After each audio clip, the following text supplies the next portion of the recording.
Blessings be with you. If you are joining me live, please say hi, say salam.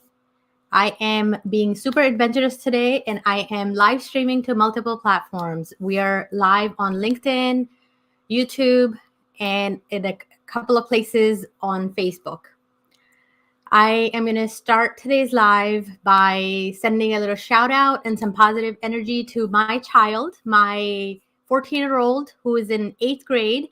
He is going to be delivering a speech in class today. He's been doing really well, practicing, and he's ready. He was practicing his speech pretty late with me last night, so he ended up leaving his binder on our kitchen table. Turns out he needs that for school. So right after this live, I'm going to go try and rescue him and deliver that to school for him.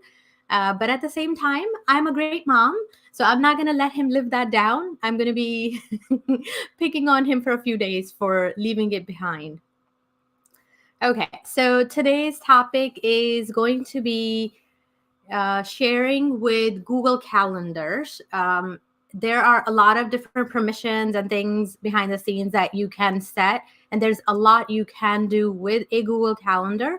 So I wanted to just cover this topic and take you behind the scenes and show you how to set up those permissions so that you're able to share your entire Google Calendar with someone publicly if you want, or a particular event from a Google Calendar with others, like how to invite people to your meetings in Google. We covered some of that last week also in one of the videos. I can share the link for that later as well. So we're basically picking it up where we last left off, taking it a step further and going into sharing with Google Calendar. If you have any questions, please use the comments and I will do my best to answer them during this live. And if we miss any, we'll catch up afterwards as well. Okay, I'm going to share my screen real quick. Okay, so what you're looking at now is one of my calendars. So on the left-hand side, you're seeing all different calendars that I have set up in Google for different things. I almost always have a test calendar because I'm generally testing a bunch of things with calendars and other things. So you'll certainly see something like that on mine. So what you're currently seeing, since only one is checked, so this is the Simplify One Thing events calendar, and I've been using this quite a bit. Anytime I am doing a live event that goes on this calendar, and what this helps me do is really share the link for that meeting with others so that they can add it to their calendar. This is really helpful if you want to set up reminders and things like that, and you want your users to basically do it automatically. So this is what lets us do that. Okay, so let's dive in. So let's just create a new calendar, right? I'm going to create a new calendar. I'm going to say create new calendar. We'll call it test 2. We'll start fresh. Okay, you want to give it a brief description. I'm just going to say test 2. Another thing I shared previously was you want to be mindful of this time zone. Please set it to your time zone because when you add appointments and things like that, by default, they'll add it to this time zone. So you want to be very mindful of this one little thing here. And I'm going to just click on create calendar. So just like that, it's going to create a new calendar for us.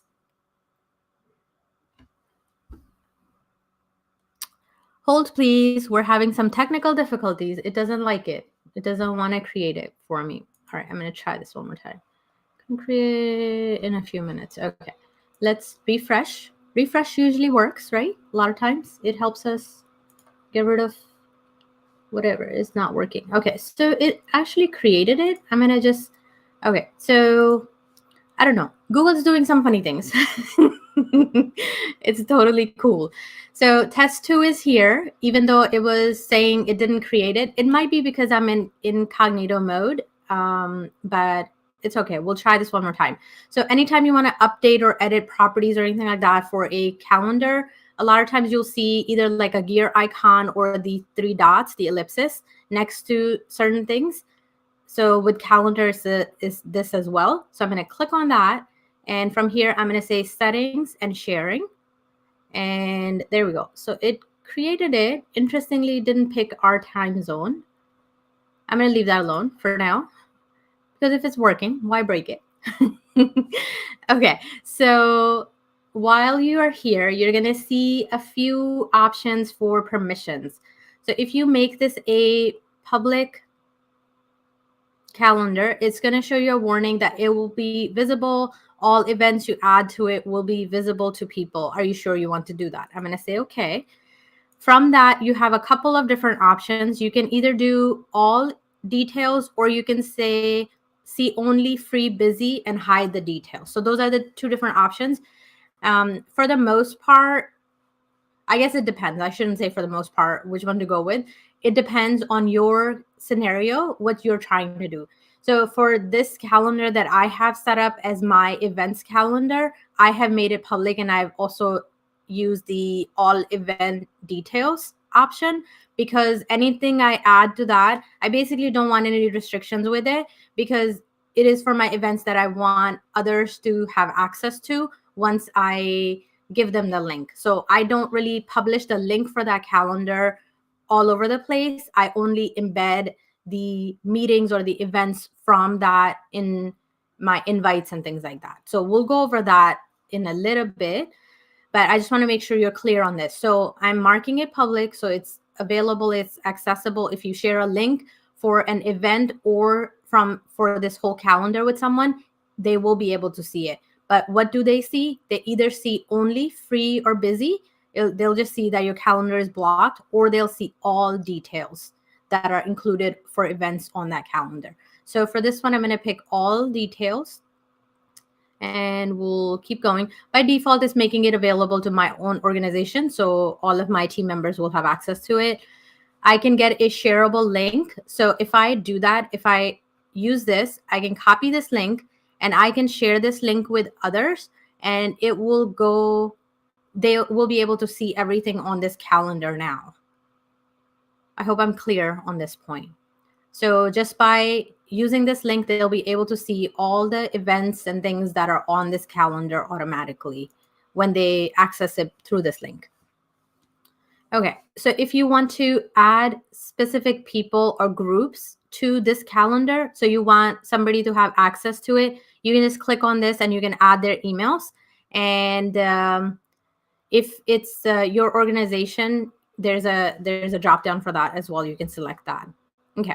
So what do you want to do about event notifications? You can set a notification default if you want. If you want all notifications when you create a new event, you want the notification to be like 10 minutes before, 15 minutes before, 30 minutes before. You can pre-establish that if you like. 10 minutes is good. We'll leave that as is. I am usually not doing a whole lot with all-day event notifications. I'm not doing a whole lot of all-day events at this time, so I'm going to leave that alone. And there's some other notification options. You can also see that towards the bottom, it also has this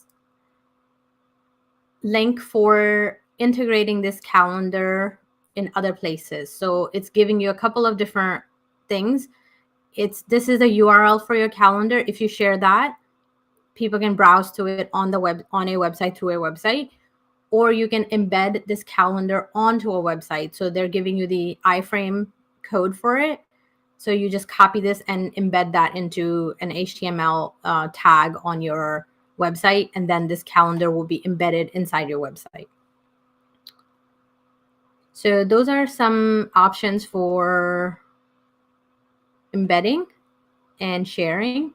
And if you want to delete it, of course, you can come to the bottom and delete it. And if it's a calendar that you have subscribed to a calendar from someone else, you can also unsubscribe from it. Okay, so those are the permissions that are set at the calendar level. We have not talked about anything at the event level yet, except for notifications. We did talk about that a little bit, but okay, so this is how you are going to set permissions for your calendar. The two main things you want to be mindful of is the time zone that you're selecting, because that's going to become your default time zone. And when you're sharing it publicly, what permissions, what level you're setting it as. And I am picking all event details at this time. Okay, so when I come back here, now if I add an invite or anything like that, I can just click anywhere on here and it'll basically start creating it for me. There was a little plus sign. I think I clicked it too fast. Let's go back. If I click on it, there we go.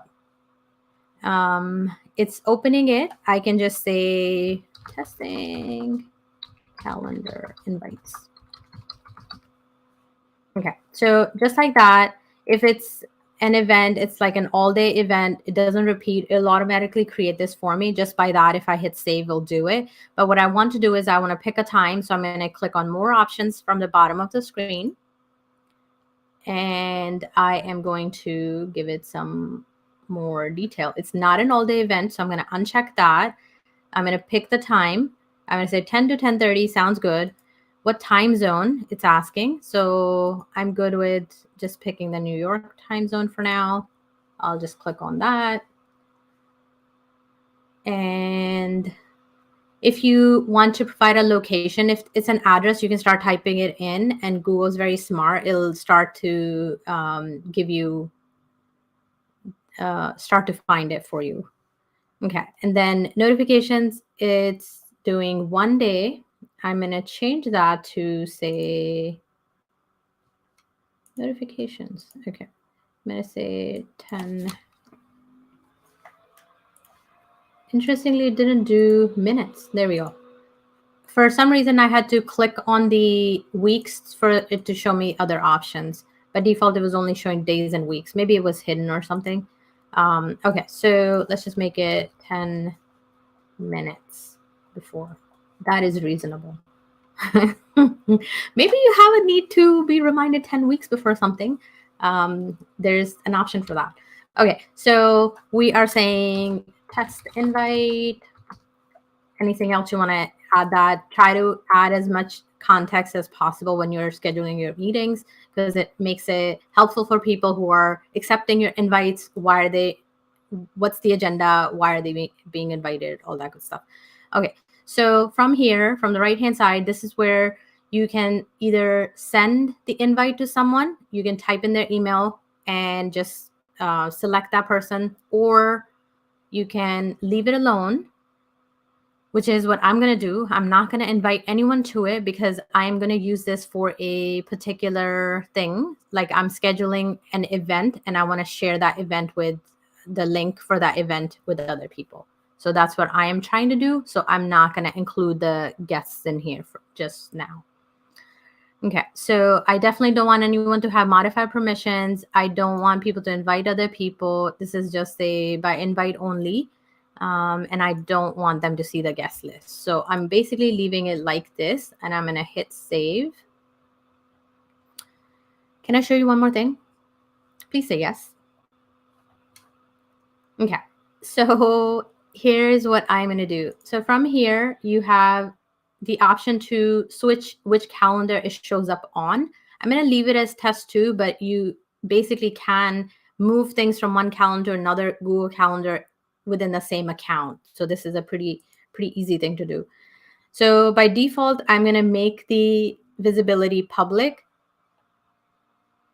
But when it says default visibility, it'll basically take whatever permissions you have set at the calendar level, which is what we just did a few minutes ago. So it'll basically take that same permission and apply it to this event. If you specifically want to change it, make it private or something, you can change it here. But I'm going to just leave it. Either I can leave it as default visibility or leave it as public. I'm going to just intentionally make it public because I want to make sure there are no hiccups in this. Because when I share the link, I want people to be able to just access it and add it to, accept the calendar, add it to their calendar. Okay, so I am going to hit save here. Please do let me know if you have any questions regarding this. Okay, so far so good, right? If we want to publish this event and share the link with other people of just this event. So we're not publishing the entire calendar. We already did that previously. I showed you how to find the link or embed it onto your website, right? We did that. But a lot of times I don't do that. I don't have a public calendar that's visible on my website.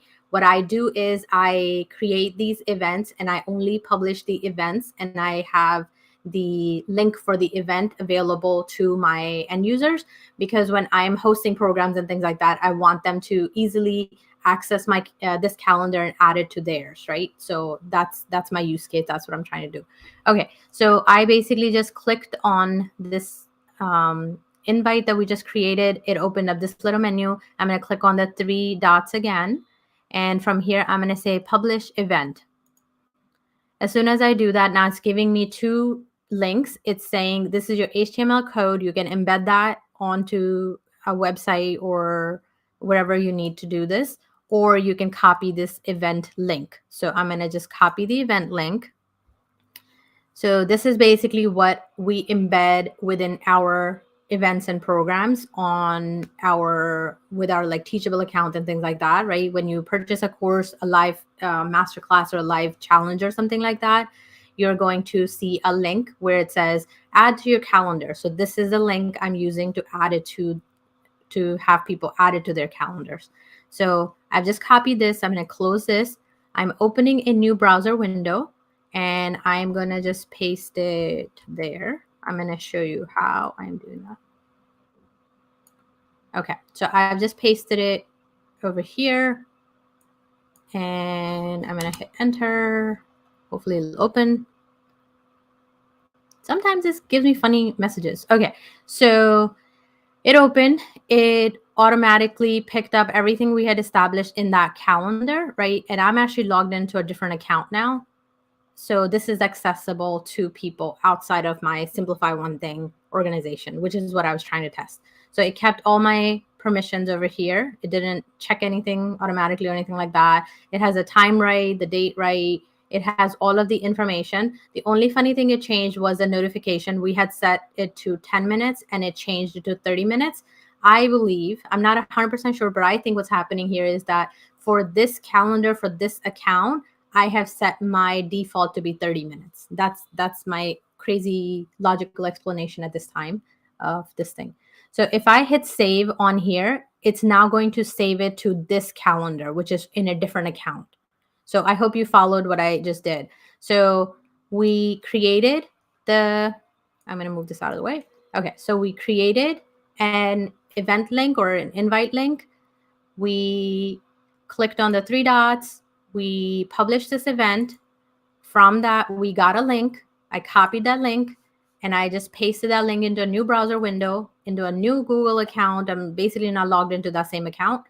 And it opened up the same invite. And now it's asking me, do you want to save it to your new calendar? So under my new account. So this is what your end users will see also when you embed that link onto any of your courses or programs.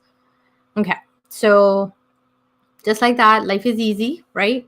Now let's make it a little more interesting, because that's what I do, right?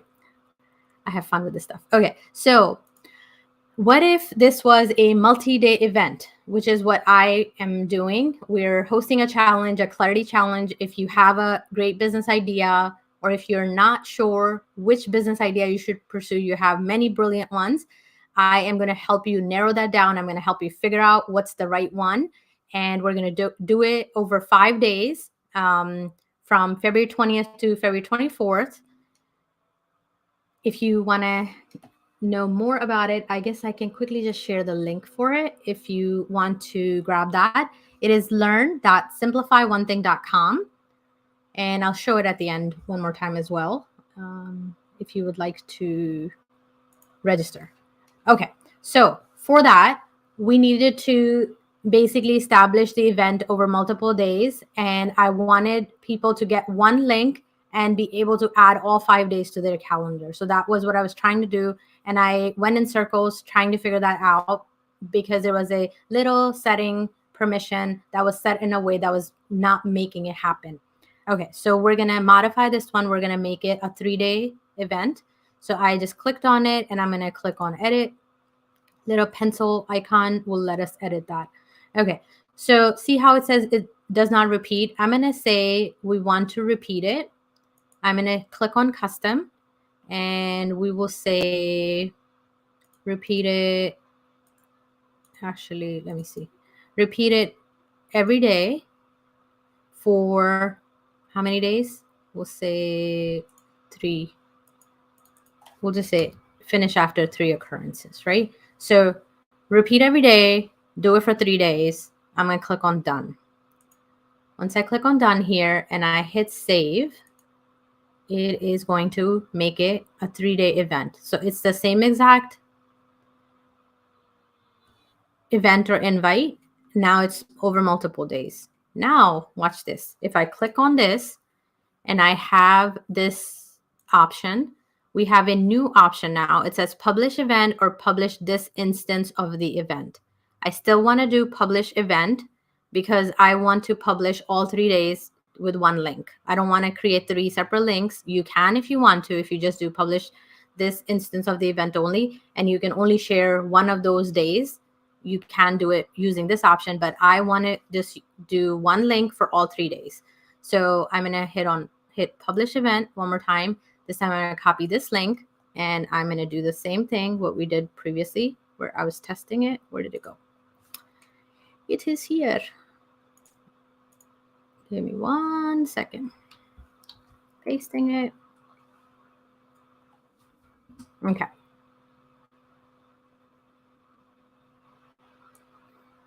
Check that out. So now it is created for 3 days, 3 times. And just like that, if I hit save, it's going to add it to this calendar for 3 days, just like we have it on the other one. So ideally, you will include your Zoom link or Google Meet link or whatever you're using to meet with your team, your people, right? That link will be here. And this is how you can create it as multiple days. Okay, so I want to just show you the pesky little setting that was blocking it from happening. And I did a lot of research, spent a lot of time figuring this out. I did not find anything that clearly showed me this is why this is happening. Just through testing and trial and error, I figured it out. So I'm going to just share it with you real quick. Okay, so that setting is at the calendar level. So I'm going to go back to the test 2 calendar, click on the 3 dots, click on settings and sharing. And from here, see this little thing we were talking about, make available to public. So interestingly, I had my calendar permissions not set to all event details. They were only for free busy. So because of that, every time I would publish the event, it would only pick up the first day. It would not pick up the rest of the days. And that was driving me crazy. I was like, it should just work. Why does it not work? Then what I did was I tested with a different Google account where I made the calendar public and I set this permission. And just like that, it worked. I was like, okay, it must be this setting. I updated it, went back, and it worked beautifully. So that's where this is at. If you are struggling with it, that's where you want to go and update that. And then you should be able to get one link for multiple days for your event. And people can just use that to add it to their calendar. Okay, so that's pretty much everything I wanted to cover today. I would like to just share a little bit information about the Clarity Challenge that's upcoming. The registration is now open.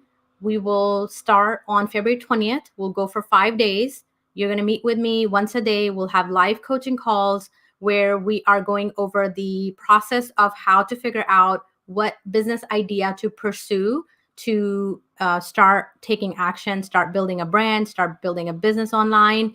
I personally took my very first business coaching program, I believe in 2018. And it took me a solid 3 years to get to a point where I said, okay, this is the idea I'm going with, and, started to build my business around.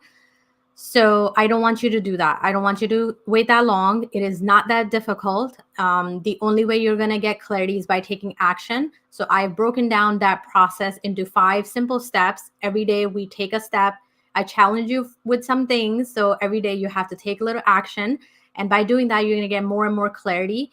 The business will be so aligned with you, who you are, who you want to serve, and it will create a lot of goodness in the world. So I hope that you'll join me for that. The link for signing up is learn.simplifyonething.com. You can get all the information there. If you have any questions about that, please send me a message, either direct message me on any of these social platforms or send me an email at timmy@simplifyonething.com. Next week, we are going to look at, Outlook calendars, because I know that a lot of you use Outlook calendar. I've been talking a lot about Google and Google products and things like that. I want to switch gears and talk about Outlook calendar. There are a lot of neat things you can do in that. You can color code your Outlook calendar. There are easy ways of, creating meetings and things like that. There's some shortcuts I will share with you. You'll have a really good time learning that and implementing that for your day-to-day. I hope today's session was helpful and insightful. Please share with your friends, and I will see you next time. May peace and blessings be with you.